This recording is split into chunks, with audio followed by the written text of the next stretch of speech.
쏟아지기입니다.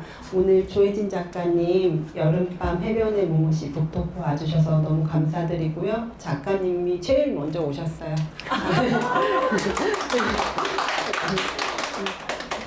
네. 오는 동안 작은 여행을 하는 마음을 갖고 책이 저를 항상 이렇게 다른 도시로, 다른 지역으로 이렇게 움직이게 하고 또 여행하게 해주는 것 같아요. 네, 연천이라는 곳을, 그리고 이 작은 카페에 이렇게 카페 겸 서점에 많은 분들이 와주셔서 너무 깜짝 놀랐어요. 진정한 마을회관 느낌으로 마을회관 따로 있겠지만 이곳이야말로 마을회관이 아닐까 이런 생각이 들 만큼 책을 좋아하시는 분들이 이렇게 모이고 있다는 게 너무 보기가 좋았고 감사합니다.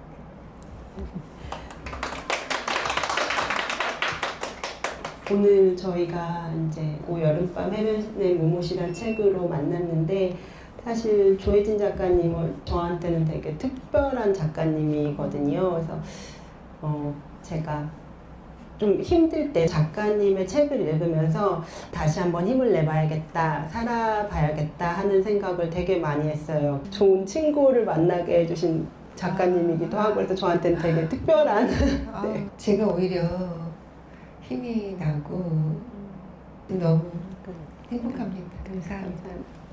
작가님 낭독해 주신다고. 네네네.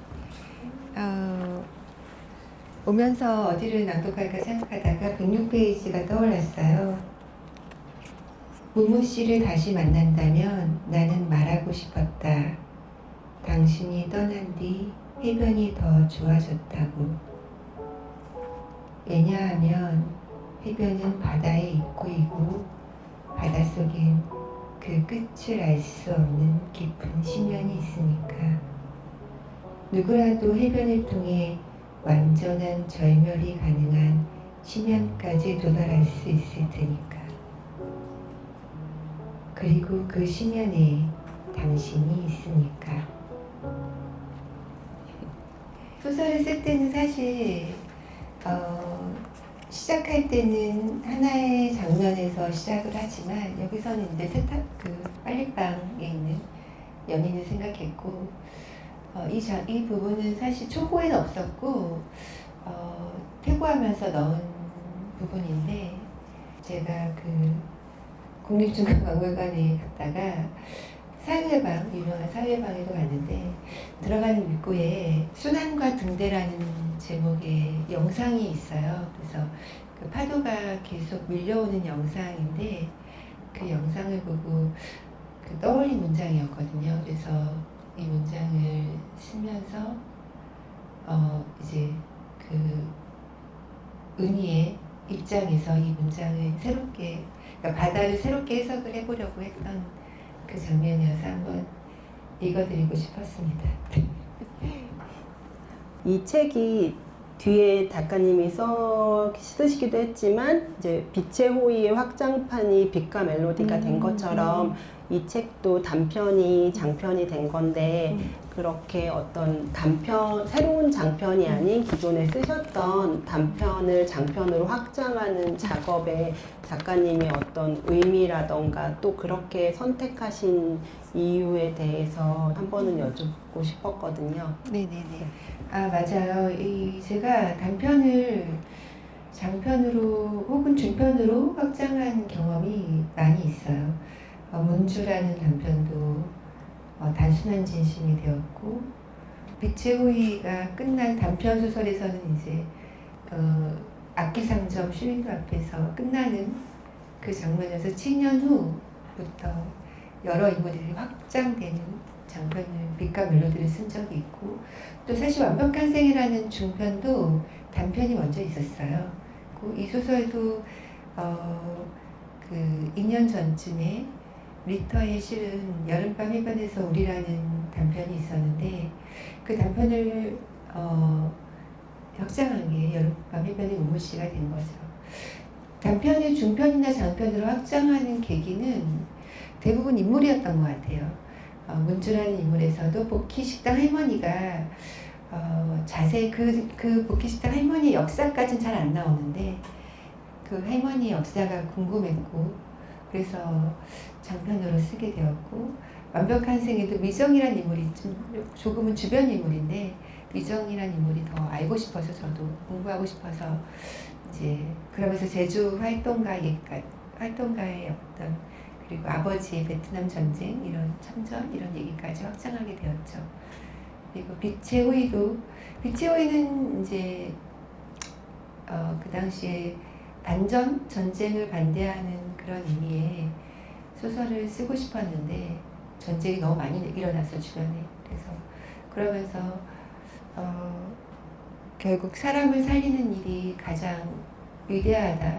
결국 그런데 인간에게는 살리고 싶은 마음이 있다는 것을 좀 증명하고 싶었어요. 그러면서 그 메시지 그것은 인물보다는 메시지가 좋아서 다시 돌아갈 수밖에 없는 메시지여서 확장하게 되었죠. 여름밤 일반의 문모시는 사실 제 안에서 더 써야겠다, 더 확장해야겠다라는 마음은 처음엔 없었어요. 그 당시 이제 빛과 멜로디 쓰고 좀 그 소설이 저에게는 좀 쉴 필요가 있는 소설이었거든요.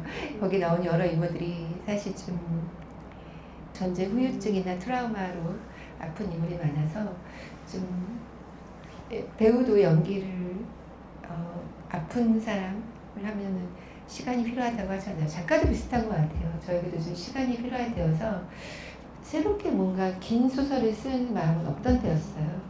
근데 갑자기 이제 다산북스의 어떤 에디터 선생님이 전화가 와서 제안을 주셨고 그때는 생각해 보겠다고만 했고 그러다가 이제 그 제안을 아마 빛과 멜로디가 8월 말에 나왔으니까 9월에 받았던 것 같아요. 그때는 확답을 하지 않았고 이제 겨울 동안 좀 생각을 했죠. 가을 겨울 동안. 근데 저도 갑자기 이 동준이라는 인물이 좀 궁금하더라고요.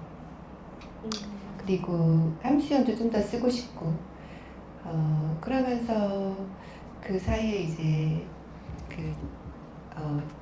약간 에세이처럼 작가의 말을 대신한 에세이를 썼듯이 활동가들 얘기들을 좀 찾아보게 되고 그러면서 그 활동가들이라는 책을 읽었는데 이 책을 읽으면서 생각한 게 대부분이 2000년대 학번이에요. 2000년대, 2010년대 학번 비교적 젊은 친구들의 얘기가 많았는데 이 책이 좀 새롭게 느껴졌던 이유가 저 때만 해도 뭔가 사회운동을 한다는 것 많이 희석되었던 때였어요. 고학번인데 아무래도 이제 독재가 끝나고도 한참이 좀 지났을 때였으니까 그래서 불과 몇 년 전 선배들이 그런 자기 것을 약간 희생하면서 운동한 것에 대한 그런 회고담을 듣기만 했지 열심히 뭔가 나서기는 참 애매한 세대였는데 이 친구들은 저보다 더 어린 거잖아요.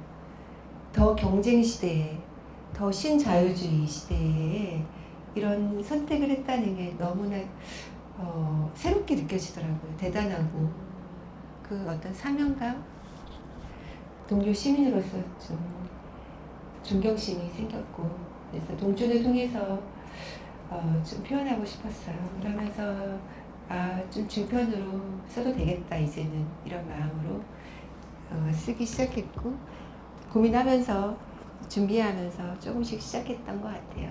네. 저희 서점이 세 군데 서점이랑 작은 출판사랑 여름에 국제도서전을 나갔었어요. 그래서 국제도서전 워낙 정신이 없고 오시는 분들도 많고 그래서 정신이 없는데 어떤 분이 오셔서 이렇게 명함을 주셨었어요. 근데 다산북스 이제 좀 높으신 분이시더라고요. 본부장님이셨나? 본부장 네. 드라마에 와 있는 네. 작가님 어느 분인지 아세요? 몰라요. 아, 본부장님이셨어요? 저 에디터만 알아요. 제가 알기로 다산북스가 이제 클레어 키건이나 뭐 줄리안 반스 책이 나오고 많이 팔리고 저희도 있고 하지만 한국 작가님 책이 많지 않은 맞아요, 걸로 맞아요. 알고 있었어요. 네. 제가 그래서 한국 작가님 책이 많지 않은데 북독글을 하시나요? 했더니 굉장히 뭔가 자부심을 차신 표정으로 가을 겨울부터 이제 민음사나 문동 같은 젊은 작가님, 유명한 젊진 않은데 젊은 작가님, 유명한 작가님의 한국 문학 시리즈를 시작합니다. 근데 이 책이 딱 나온 거예요. 그래서 제목도 이렇게 이제 모니터상으로 보기에도 약간 좀 특이한데 제목도 이렇게 보다 보니까 조혜진 작가님 책이네 이렇게 된 거죠. 그래갖고 이런 연이 돼서 또 작가님이 여기까지 오시게 된 거예요. 그리고 이제 맞아요. 그 뒤로 책이 이렇게 계속 나오더라고요. 키링도 달 수 있게. 그래서 좀 책의 만듦새도 좀 특이하고 뭐 넘버링도 맞아요. 특이하고 그래서 책이 여러 권 입고되면 어떤 손님들은 이 숫자 적은 거 골라서 가져가신 분도 있어요. 아, 진짜요? 네, 네. 몇몇 분이 숫자 이왕이면 적은 거 가져간다고. 일세 이런 느낌. 네, 제 거는 22번이에요, 작가님. 이게 앞부분.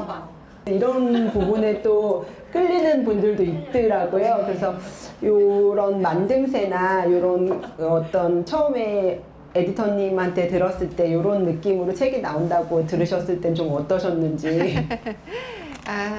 일단 그 시리즈 얘기는 처음부터 알고 있었는데 한국 소설을 알리고 독자를 좀 넓히는 좋은 의미니까 시리즈로 하는 건 찬성했죠. 근데 제가 마감을 지키지 못했어요. 3월이었는데 못 지켰고 5월도 못 지켰고 6월도 사실 못 지킬 것 같아서 7월로 얘기했는데 7월은 절대 안 된다 그래서 어떻게 6월에는 좋지만 마감을 계속 못 지켰거든요. 그래서 제가 그 1번이 필요는 없다.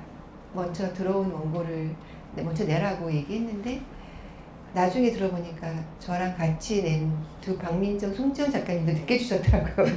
그래서 결과적으로 예정대로 제가 이끄는 사람이 됐는데 좀 그런 비하인드가 있었고 만듦새는 사실 전혀 몰랐어요. 이 책임 편집자 박수빈 씨가 다 기획한 거였고 저는 이제 작품만 썼고 이제 교정지가 오고 편집자가 길면 한 달, 짧으면 2, 3주 보고 저한테 보내고 저에게도 비슷한 시간을 줘요. 이제 2교, 3교부터는 좀 짧아지고 처음 교정지가 왔을 때 이제 그때 이런 얘기를 좀 들었던 것 같아요. 그리고 넘버링이나 이제 표지 이제 그 교정을 하면서 표지를 정하거든요. 그래서 원래 제가 정한 표지는 이게 아니고 좀 더 따뜻한 느낌의 표지였는데 반려됐어요. 그래서 네, 좀 약간 담당 에디터가 이 표지가 좋겠다고 해서 저는 사실 좀 표지에 그렇게 연연하진 않아요. 그래서 에디터가 그냥 강하게 얘기하면 또 따라가는 편이에요. 그래서 이렇게 가벼울 줄은 몰랐지만 이제 앞부분에 또 이제 들어오긴 하거든요.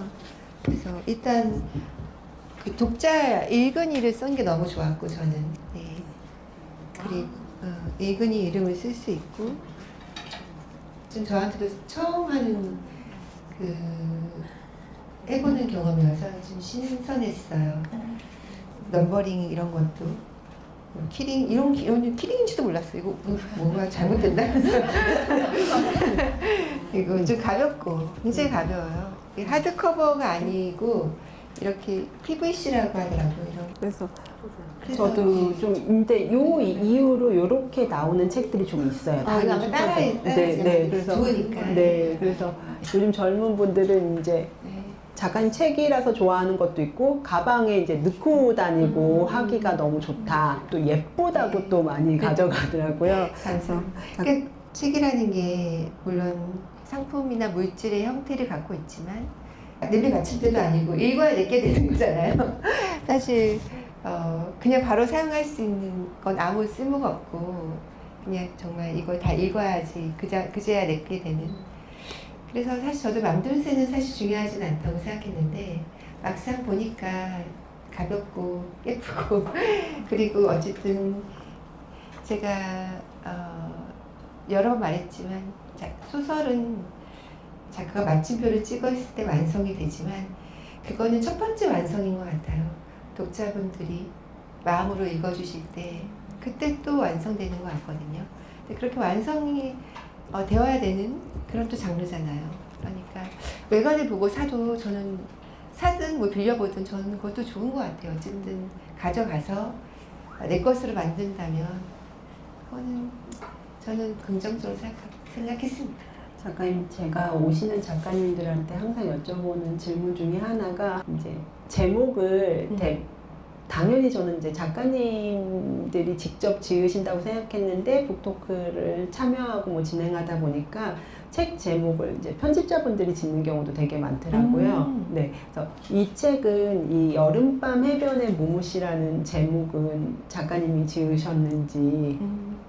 맞아요. 이거는 여름밤 해변의 우리라는 단편 제목을 그대로 가져올까 하다가 해변에 있는 무무씨의 의미를 둬서 그건 제목은 제가 정했고, 근데 그런 경우가 있어요. 저도 딱 한 번 있어서 빛과 멜로디 같은 경우도 빛의 영혼으로 연재를 했는데 빛이라는 개념도 좀 크고 영혼도 크다 그래서 변경을 저한테 제안하셨는데 그 서너 개를 뽑아서 얘기했는데 그 편집부에서 다시 막 회의를 해서 그래서 이제 같이 지은 느낌이 좀 있죠. 그 제목은.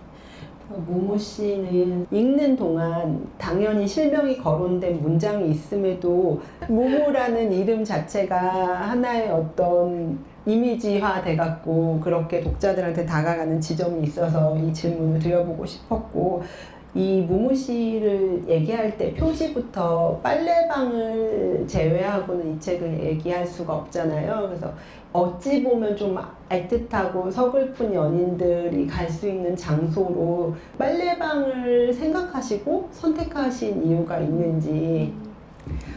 빨래방이 생긴 지 그렇게 오래되진 않았죠. 한 5, 6년 됐을까? 6, 7년 됐을까요? 어느 순간부터 하나둘 생기기 시작했는데 빨래방에 가서 빨래를 한 적은 없어요.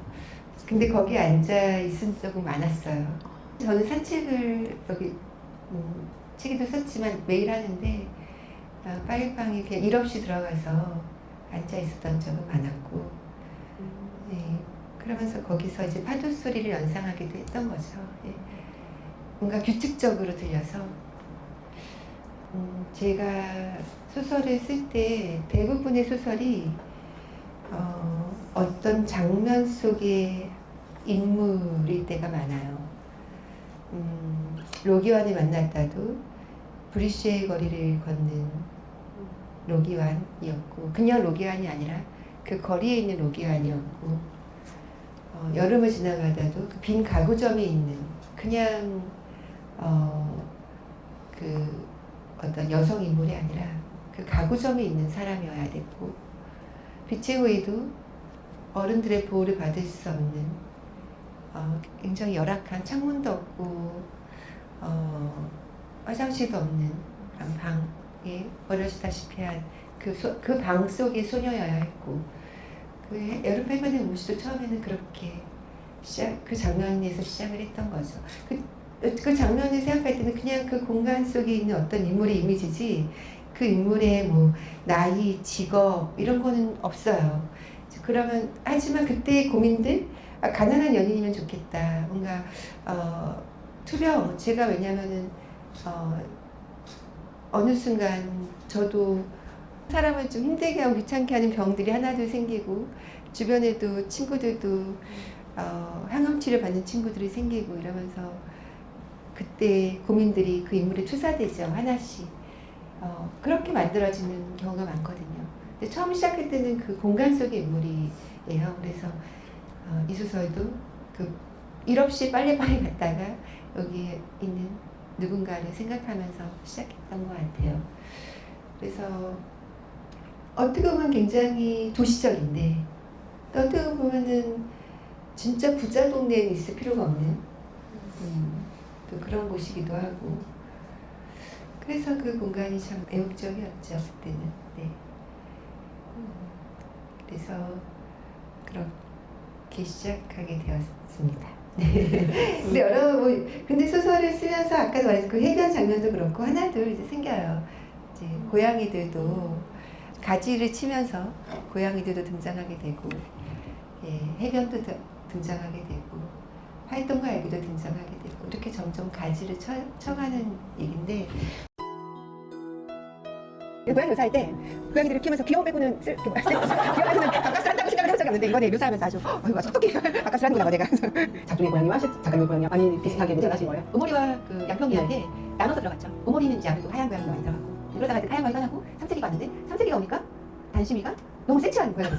너무 삼색이가 너무 낯싸니까 상대적으로 단심이는 창밖 보고 이러거든요. 가끔이라도 그래도 창밖 보고 주변도 살피고 이러는데 삼색이는 진짜 단순해요. 그래서 상대적으로 너무 다르다. 진짜 다르고 저도 친구 고양이랑 저 고양이랑도 너무 다르고 그래서 고양이 얘기하면 이제 서로 우리 고양이가 최고잖아요. 근데 작가님들이 고양이 많이 키우시는데 이렇게 보통 보시면 되게 이제 과묵하신 작가님들도 계세요. 근데 그럴 때 고양이 얘기가 나오면 막 이제 갑자기 아이에서 이로 고양이는 늘 집사에게 기쁨과 명랑함을 선물하는. 그래서 고양이 말고 이제 이 무무씨 안에 인물들 보면 은희라는 인물은 암이 2번 걸린 인물이잖아요. 이렇게 아픈 인물로 묘사를 했던 이런 은희라는 캐릭터를 이렇게 만든 이유가 특별히 있으신지. 인생이 계속 상승하는 건 아니잖아요. 어느 순간부터 하강하는 느낌이 들었어요. 몸뿐 아니라 정신적인 것도 그렇고 환경도 그렇고 그러면서 이제 그런 질병이나 투병 혹은 뭐 죽음과 관련된 책을 좀 읽게 되더라고요. 저희 주변에도 꽤 많은 친구들이 하나둘 아프기 시작했고 저도 뭔가 종양 제거를 한번 한 적이 있었고 그래서 누구나 이제 피해갈 수 없는 하강의 과정 속에 있다는 걸 절감하게 됐죠. 특히 은희같이 이제 딱히 보호자가 없는 그런 경우에는 이제 그 병원을 수술을 한 번은 받아보시면 알겠지만 보호자가 있어야 돼요. 네, 뭔가 서명해주는 그런 것도 마땅치 않거나 이런 경우도 있잖아요. 네, 그런 어떤 현실적인 고난도 있고 또 아직도 많은 분들이 어떤 큰 병에 걸렸으면 그 사람이 뭔가 잘못한다고 생각하게 하는 그런 뭔가 이상한 문화가 아직은 남아있는 것 같고 그래서 뭔가 숨기게 되고 오히려 네. 그런 게 좀 안타깝다는 생각을 많이 했죠. 그래서 그런 것을 떨쳐내고 좀 자기 삶을 선택하는 그런 모습을 좀 쓰고 싶었어요. 근데 2번째 암을 쓴 건 왜 그렇게 잔인하냐 이런 말을 듣는데 실제로 빈번한 일이고 또 그 2번째 암도 결국 이겨낼 거라고 저는 생각하고 썼거든요. 그 마지막에 썼듯이 그 얘기까지는 안 썼지만 언젠가 함수연과 다시 만나는 그런 미래의 장면을 쓴 것처럼 그 투병하는 환자의 얘기를 쓰게 된 건 제 개인적인 어떤 관심과 경험도 있었고 또 한편으로는 누구나 경험할 수 있는 것인데 그것에 대해서 죄책감을 강요하는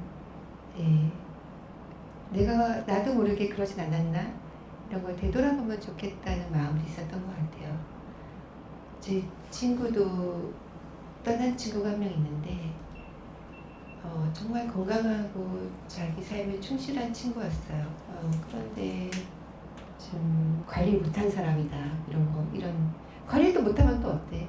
어쨌든 이제 그런 시선들에 대해서 좀 되돌아보면 좋겠다는 마음으로 은희라는 캐릭터를 좀 만들어갔죠. 하지만 결과적으로는 은희가 갖고 있는 어떤 그런 나이 들어가는 여성의 어떤 불안, 그런 하지만 살고 싶은 마음, 의지 이런 것들은 아픈 사람을 대변하는 메시지였다기보다는 인간으로서 누구나 갖는 근원적인 고민이었다고는 생각해요. 그래서 저도 관심 있는 고민, 저도 하고 있는 고민이고. 또 다른 인물로 가장 우리 같은, 어찌 보면 도망가고 싶고 또 어찌 보면 이겨내고 싶은 그런 미묘한 동준이라는 캐릭터가 보통의 대부분의 사람을 대변해 주는 것처럼 저는 읽었거든요. 네네네. 그래서 우리가 옳고 그름의 문제에서 누구도 자유로울 수 없고 그럼에도 불구하고 조금 더 나은 내일을 바라보고 사는, 그러면서도 한편으로는 또 타협하기도 하는 그런 인물을, 동준이란 인물이 있어서 저는 위로를 받은 거예요, 저희가. 그러면서 사실 뭐 무무 씨나 은희에 비해서는 주변인이지만 제일 나와 어떤 동일시할 수 있는 인물이거든요. 그래서 작가님께서는 그거를 미리 염두하시고 뭐 계획하시고 동준을 그린 건지 그런 것도 궁금합니다, 작가님. 아까도 말씀드렸듯이 저도 활동가라고 하면 그 신념으로 가득한 사람이라고 막연하게 생각했고, 근데 주변에 준 활동가 같은 작가 친구들을 보면서도 굉장히 좀 앞에 나서는 거 부끄러워하는 친구들이거든요. 저도 적극적으로 한 적은 별로 없었던 것 같아요. 자신도 없고 좀 그런 모습이 저에게도 있었죠. 근데 저보다 좀 젊은 친구들의 그런 고민을 엿보면서 더 그런 주저함이 있겠다.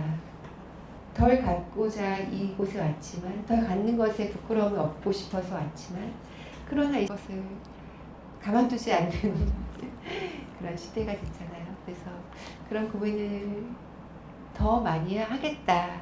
그게 좀 근데 저는 존경스러웠어요. 그런 모습 자체가. 그래서 동준이라는 인물을 통해서 대학 때도 양심적 면허겁이라고 해야 되나요? 그런 걸 했었고, 또 대학 졸업 후에도 그런 인권센터에서 일하는, 동준도 이제 부모님의 그런 반대로 결국 군대 갔는데 활동가로 살아도 돈도 못 벌면서 자기 앞가림도 못하면서 뭐 누구 도와준다는 거지 이런 시선을 받잖아요. 그럼에도 그 현장에서 뭐라도 하려는 그 마음은 너무 귀하고, 그것을 견디지 못하고 떠난다고 하더라도 저는 그 선택마저도 존중해야 된다고 생각하는 쪽이죠. 어쨌든 맹목적으로 그 신념을 가득 차서 활동하는 사람은 의외로 별로 없어요. 작가들도 마찬가지예요.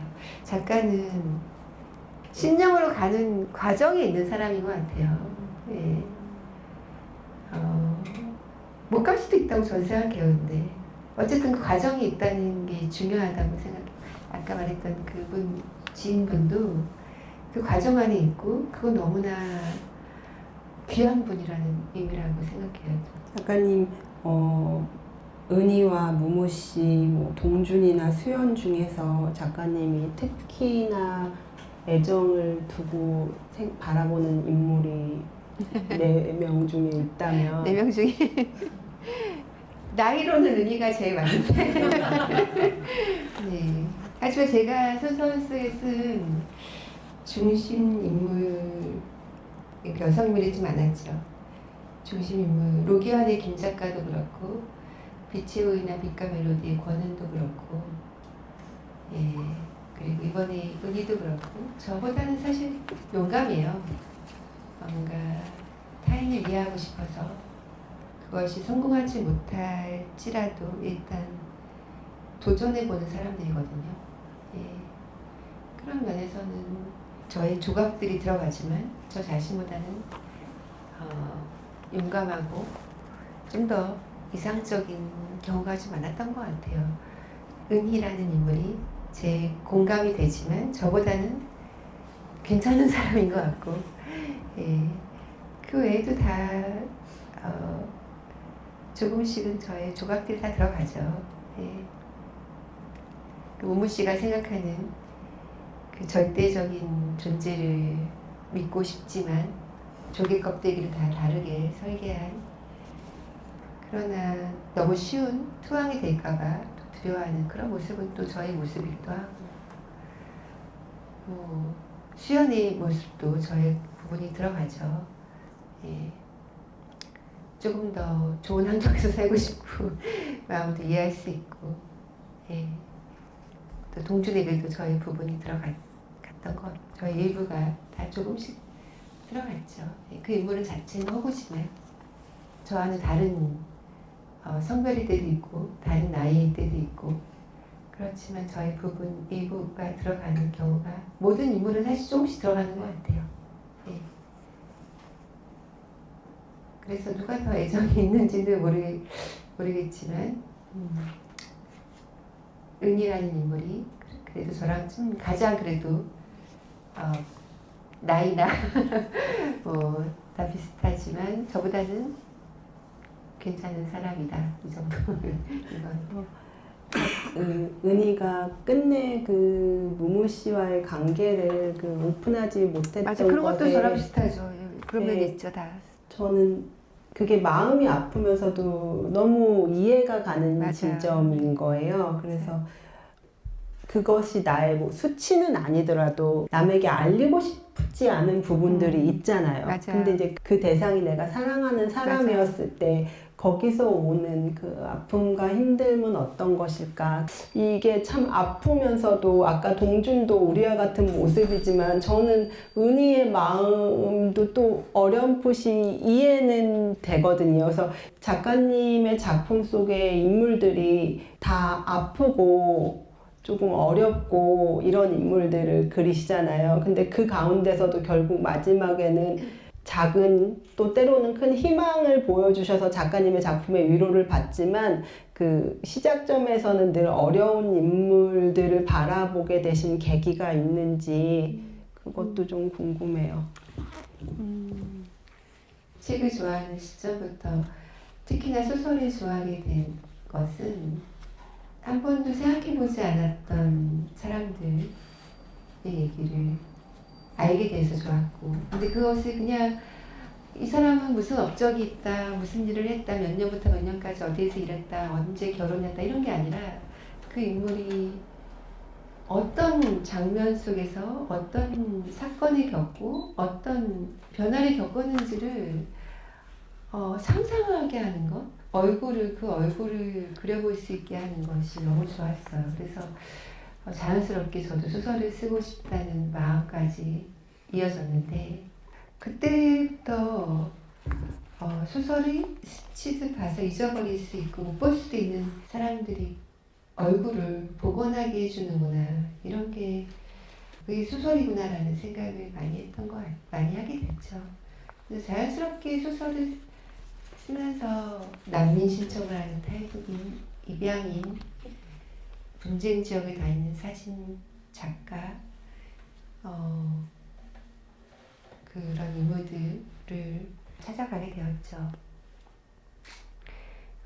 그러면서 제가 느낀 거는 우리 모두는 사실 다 그런 경계인의 아이덴티티가 있구나라는 걸, 저 자신 포함해서. 그래서 더 그런 부분을 찾아갔던 것 같아요. 그리고 인물들을 쓸 때도 은희처럼 혹은 수연처럼, 동준처럼, 무무씨처럼 어두운 환경이 다 있죠. 어두운 내면도 다 있고. 그런데 저는 늘 그들이 따뜻한 면, 밝은 면, 웃는 순간도 같이 생각했어요. 그래서 제가 소설을 쓸 때는 항상 마지막 장면을 생각하거든요. 플롯을 완벽하게 짜지 못하더라도 마지막 장면만큼은 어떤 설산에 깃발을 꽂고 등반하듯이 그것을 보고 가는 마음으로 쓰거든요. 근데 이 소설도 마찬가지예요. 마지막에 수연과 은희가 만나게 하고 싶었고, 그때 저는 꼭 살고 싶다라는 대사를 쓰고 싶었어요. 제가 소설을 쓰면서 경계인이고 갈등하고 고민하고 처절할 때도 있고 죽음에 가닿는 그런 고통 속에 있는 인물들을 쓰기도 하지만, 저는 항상 그 인물들이 마지막에 가서는 살고 싶다라는 마음을 가졌으면 좋겠다. 이런 마음을 늘 생각하면서 쓰지 않았나 생각해요. 경계인에 대한 관심은 소설에 대한 사랑이 싹 트면서 벌써 시작됐고, 제가 살아온 과정 속에도 경계인의 아이덴티티가 있었고, 또 제 주변에도 있었고, 또 제 소설을 좋아하는 분들도 유독 있는 것 같고 그래서 그런 과정은 너무나 자연스러웠고, 그런데 경계인 자체가 갖고 있는 극도의 고통만을 쓰려 한 적은 없었다. 네. 누군가를 정죄하지 않고 바라보는 시선이 저는 너무 좋더라고요. 너는 이래서 잘못 저래서 잘못이 아니라 그냥 담담히 봐주면서 그렇게 써주시는 것들이 위로가 되고 누군가에게 자신 있게 소개할 수 있는 지점들인 것 같아요. 네, 감사합니다. 네. 그래서 작가님 또 다른 책을 쓰고 계시는지 그것도 궁금했어요. 그래서 인스타에서 봤는데 어디 외국도 나갔다 오시고 그런 것 같아서 맞아요. 다음 책은 어떤 네. 책이신지. 네, 네. 현대문학 핀 시리즈에도 이제 하게 돼서, 근데 그 소설은 자이니치 얘기예요. 제2조선인 얘기고, 제가 워낙 제2조선인에 관심이 있어서 언젠가 한 번은 써야지라고 했는데 이제 이번에 쓰게 됐죠. 그래서 아시는 분은 알겠지만 간단하게 소개하면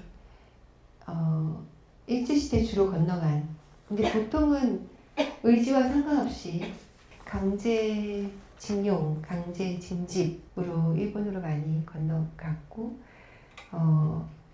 해방이 된 후에도 돌아오지 못한 경우가 많았어요. 왜냐하면 대부분 월급을 제대로 받지 못했기 때문에 반강제로 일본에 그냥 주저앉은 분들이 많고, 돌아와도 제주는 사상이 있었고, 제주가 아니어도 미군정, 소련정 이런 맨날 싸우고, 또 일제 경찰들은 또 제대로 청산되지 못해서 완장차고 다니고 혼란의 시기였죠.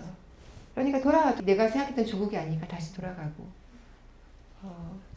북한이 고향인 사람인, 그때 이미 38선이 있었기 때문에 이게 조국이 아닌 거죠. 그래서 눌러앉은 경우가 많은데, 자이니치는 그 안에서 커뮤니티를 만들어서 살고 있는데, 남한 출신, 북한 출신 없잖아요. 전쟁 전부터 같이 의지하고 살았는데, 그러니까 이제 남한 북한이 이용하는 거죠. 북한에서는 송환 사업을 해서 데려가고, 자녀들을. 근데 데려가면 뭐예요? 거기는 실제로 너무나 가난하고, 남한은 간첩으로 너무 많이 활용했고, 그리고 일본 안에서는 또 차별하고, 너무 힘든 시대를 살았던 분들이죠.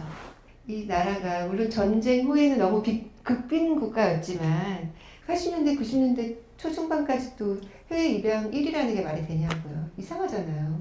이상한 거를 저도 이제 소설을 쓰면서 알아가는데, 그게 참 작가로서는 고마운 일이라고 생각해요. 제가 알아간 만큼 또 누가 읽어주면서 같이 관심 가져주고. 단순한 진심이 혹시 외국에서 맞아요. 제가 들었거든요. 네. 계약은 작년에 했던 것 같은데, 미국, 캐나다에서 내년 1월, 2월에 한 달 차이로 나와요. 그리고 다른 유럽 몇 개 나라도 출간을 준비하고 있고, 그래서 너무 신기해요. 2004년에 등단했을 때는 해외 독자를 생각해 본 적이 한 번도 없었는데, 최근 몇 년 사이에 조금씩 생겨나고, 아마 한강 작가님의 공이 아닐까 이런 생각도 들고, 조금씩 생겨나서 작년에 한 6개 나라랑 계약을 해서 조금씩. 그리고 북미는 오디오북이 되게 사람들이 많이 듣는다고 하더라고요. 그래서 진윤 배우님이 하신다 그래서 감사하게 생각하고 있죠. 저희 가끔 이제 작가님이나 번역가님, 출판사 대표님 종종 들려주시는데, 레일라 슬리마니의 타인들의 나라라는 책 번역하신 작가님이 오셔서, 조혜진 작가님 오신다니까 자기가 단순한 지심을 너무 좋아해서 이 아름다운 이야기를 불어로 번역해서 좀 알리고 싶은 마음이 계속 있었는데, 아마 자기한테 그 차례가 돌아오진 않을 것 같다고 얘기를 하시더라고요. 한 달 안 된 이야기예요, 작가님. 프랑스는 계약 안 했는데 그래서 모르겠지만 어쨌든 정말 고무적인 일이고 이제 우리는 사실 번역서 좋아하잖아요. 한때는 지금은 한국 소설이 많이 사랑받고 있지만 제가 2004년 등단했을 때는 일본 소설만 팔렸던 때였어요. 외국에서 상 받거나 뭐 노벨상을 받거나 뭐 외국에 한국 소설 근데 지금은 약간 한국 소설이 좀 감사하게도 사랑받는 조금 옛날보다는 그런데도 불구하고 조금씩 이렇게 번역되고 어쨌든 지금은 번역되는 것 자체가 의미가 있지 않나 생각해요. 어쨌든 알아야 될 거 아니에요. 알려져야지. 네, 그런 면에서는 이렇게 저뿐 아니라 많은 한국 작가들이 조금씩 계약하고 있거든요. 또 다음 세대 작가들에게도 영향을 줄 수 있기 때문에 고무적인 일이라고 생각하고 또 망상은 가끔 하죠. 유명한 배우님이 오디오북을 하시니까 연극을 어떻게 이런 망상도 가끔 하고 달콤한 망상 네, 죄송합니다. 이렇게 얘기 작가님이랑 나눠봤는데 질문 있으신 분들 작가님한테 질문 주세요. 여기 오늘 오시기로 했다가 이제 공무원분인데 출근하신 분 계세요. 갑자기. 왜요? 1월인데. 그런 게 있더라고요. 근데 그 친구가 로기안을 만났다 영화 됐잖아요. 네네네. 혹시 다른 책이 영화 되거나 된다면 어떤 책이 됐으면 좋겠는지 질문 그거 꼭 부탁한다고 저한테 카톡 왔었거든요. 아 영화는 그렇게 쉽게 되지 않더라고요. 저그 로기안도 2012년 소설인가? 2012년 소설이네요. 2012년 소설인데 제작자의 아내분이 그 소설을 읽고 책상에 둔 거를 제작자가 읽고 이제 약간 우연의 힘으로 된 거죠. 저는 사실 그 소설이 알려진 소설도 아니었고 평단은 이제 평가를 받았지만 그런 소설이 아니었기 때문에 근데 우연히 정말 그래서 바로 계약을 했어요. 거의 책 나오고 한 두세 달 만에. 근데 영화는 계속 안 됐고 한번 이제 계약 기간이 끝나서 중단도 됐었어요. 그러다가 갑자기 넷플릭스에서 이렇게 해서 갑자기 진행된 경우여서 그러니까 2011년에서 영화가 작년에 나왔었죠. 그렇죠. 작년 초에. 그러니까 14년 걸린 거죠. 저희 남편은 이 무무 씨도 영화 하면 좋겠다고 그래서 저희 막 둘이서 가상 캐스팅하고. 누가? 저는 요즘에 좀 그냥 가볍게 들어주세요. 요즘에 모두의 알고리즘을 장식한 박정민 배우. 그래서 이제 영화는 각색이 조금 들어가니까 나이를 살짝 낮춰서 무무 씨로요? 네, 박정민. 너무 잘못돼요. 아니 살짝 나이를 낮춰서 너무 그때 너무 박정민 배우 영상을 많이 봤나 봐요. 제가. 박정민 종준이 맞죠? 아니 박정민 무조건 주인공. 주인공. 워낙 그분이 저는 연기 너무 잘해서 그 연기자로서는 진짜 작은 역할도 너무 잘해요. 다만 악에서 보여줘서 이런 그리고 이병헌 배우랑 했던 것도 너무 그러면서 대단하다고 생각하고 혼자 다. 네. 어쨌든 영화는 그게 쉽지 않아요. 제가 알기로는 로기안도 송중기 배우가 선택을 해서 시작된 걸로 알고 있어요. 대중 영화 같은 경우는 그런 배우의 선택이 너무 중요하고 그 로기안도 그게 해외 로케이션이잖아요. 소설 배경은 벨기에인데 벨기에는 가보시면 알겠지만 볼 게 별로 없어요. 예쁘지가 않아요. 도시 자체가 작고 그래서 헝가리에서 찍었거든요. 네, 그러니까 거의 대부분 헝가리에서 찍었는데 그러니까 스태프 배우 다 가니까 돈이 많이 들었겠죠. 제가 알기로는 190억인가? 돈은 영화는 돈이 많이 들어서 그래서 영화 하는 분들이 힘들어해요. 그 감독 입봉하고 싶어하는 분들이 그 아무리 그 단편 영화로 뛰어난 저력을 보여줬어도 장편 영화로 들어오려면 투자를 받아야 되는데 돈이 많이 드니까 그 로기안 감독님도 100번을 고쳤다고 하더라고요. 버전이 100개였대요. 그 제가 그 감독이 처음 만든다는 게 20대 후반인데 영화 찍을 때는 30대 중후반이 되어 많이 이렇게 그 인생 청춘을 바친. 예. 그래서 아마 한마디로 다음 소설의 영화는 없습니다. 상관이 할리가 없고, 예, 그렇게 크게 기대하지도 않고. 네. 근데 박정민 무모 씨는 모르겠습니다. 네, 황정민 무모 씨는 황정민 모모 씨, 동준 박정민 좋네요. 네네 좋네요. 딱이네요. 다만 악에서 구하소서. 두 사람이 같은 기획사예요. 그래요. 어떻게 무제 출판사로 한번 힘이 없습니다. 무제 출판사로 어떻게 계획서를 한번 질문 있으신 분들 작가님께. 얼마 전에 작가님 오신다고 해서 좀 책을 또 다시 한번 읽었어요. 그냥 제가 읽었을 때는 저는 이게 좀 이미지적으로 씬으로 많이 남았거든요. 저도 되게 그래서 영화 느낌이 되게 강했어요. 그래서 그런 얘기 많이 들어요. 네. 로기안도 영상이 그려져서 이제 찍고 싶다고 하시더라고요. 근데 그 왜 그러나 제가 생각해 봤는데 제가 소설을 쓸 때 아까 장면 속의 인물로 시작한다고 했잖아요. 그렇게 시작을 할 뿐더러 묘사할 때도 그 영상화를 해서 묘사하더라고요. 콘텐츠처럼. 네, 맞아요. 네, 그런 머릿속으로. 네네. 그냥 브리스의 거리를 걷는 로기안이 아니라 어떤 건물을 지나가고 어떤 형태의 건물을 지나가는지 그 거리의 이름은 뭔지 그 거리의 구조는 어떻게 되었는지 이런 거를 좀 같이 상상을 하면서 쓸 때가 많아. 그래서 알 것 같아요. 제가 소설을 저도 독자잖아요. 저도 이제 상상하면서 읽는 거 좋아하거든요. 그 장면을.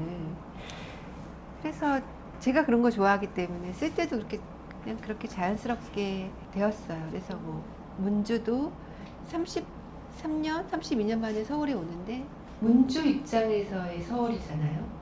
그러니까 그런 멀티비전의 음소거된 배우도 다르게 보일 것 같고 계속 영상화하면서 묘사했던 것 같아요.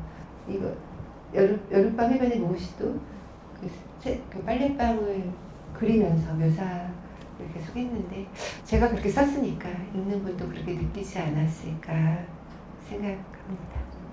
질문 있으신 분들 저희 궁금한 거는 작가님이 넘버링이 몇 번이신지. 저요? 이런 질문 좋아요. 2187 넘버링가 1번을 주실 거라 저는 지금 생각을 했거든요. 1번은 이제 그 출판사마다 보내는 분들이 있어. 거기에 아마 포함됐을 거야 아마. 네. 전 22번이에요. 네. 그게 제가 알기로는 4,000번 대 5,000번 찍었다고 알고 있는데 제일 뒷번호 혹시? 저 3,900. 네, 맞아요. 4,000이 있네요. 3,900. 네. 네. 근데 선물은 없습니다. 그게 번호가 이렇게 크면 좀 더 작은 번호를 선호한다고 상상 못했어요 저는. 왜 박수 치신 거예요? 선물이 없어요. 질문 또. 그 다른 책도 읽었는데 느낀 게 작가님께서 그 주인공들의 각각 등장인물의 그 작가님의 그 현재 모습 그 사람 이게 어느 정도 반영이 돼 있다고 이렇게 느껴진 부분이 좀 많았던 것 같고요. 네네. 그리고 저는 가장 좋았던 게 어떻게 그 빨래방에서 바다를 상상할 수 있었을까 그 생각을 먼저 했는데 작가님께서는 최근에 가고 싶으셨거나 또는 갈 수 없는 곳 어떤 장소를 떠올리시는 곳이 있는지 그게 좀 궁금했습니다. 맞아요. 해변 그 빨래방도 그렇고 그 간판을 보면서 이제 세계 여행 그런 것도 그 어느 날 빌라촌을 다니면서 빌라촌 이름이 화려하더라고요. 그런 조각들이 모여서 은희와 모모의 데이트라고 해야 될까요? 그런 장면들을 만들 수 있었는데 소설에 나오는 지명주에서 캄차카 반도가 나와요.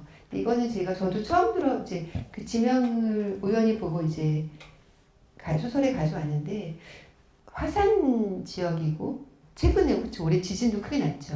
네. 인간이 살 수 있을까 싶을 정도로 극단적인 거예요, 환경이. 그리고 야생곰이 다닌대요. 잘못 걸리면 또 고만대도 죽을 수도 있고, 가만히 있어도 자연재해로 죽을 수도 있고, 살아도 고만대 걸리면 또 죽고, 예. 그래도 사람은 살더라고요. 신기하게도.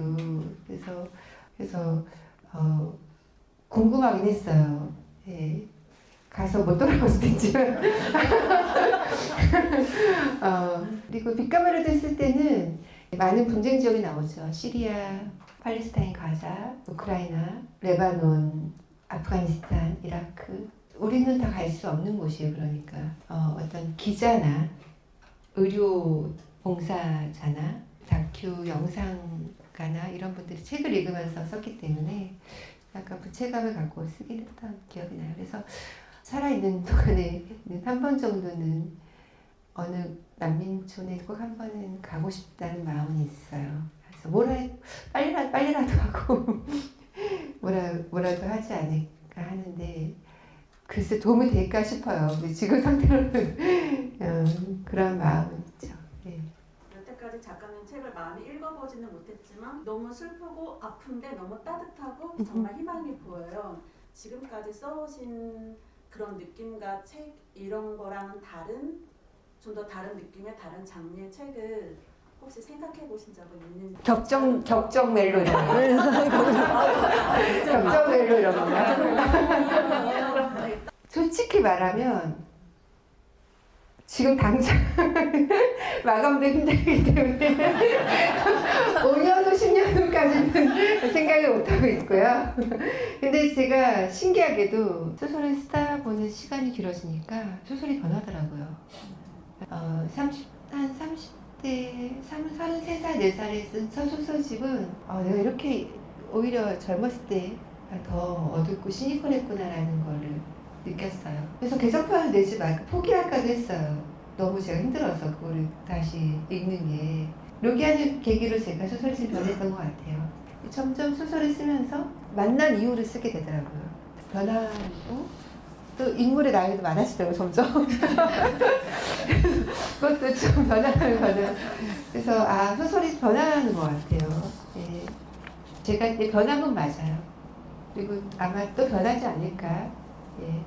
그것까지는 어떤 생각을 하고 변하지 않았듯이 지금까지도 앞으로도 생각 없이 변해가지 않을까 생각하고 있습니다.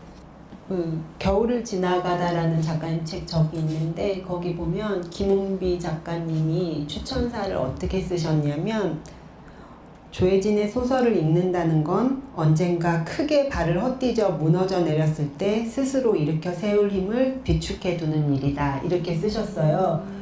저의 마음을 프로 작가님이 딱 집어서 써주신 말처럼 느꼈고 사람 대 사람으로 누군가에게 위로와 위안을 줄 수 있는 글을 써주시는 작가님이라고 늘 생각했는데 이렇게 와주셔서 너무 감사드리고 네 감사드려요. 와주셔서 작가님 감사합니다. 그야말로 감사합니다.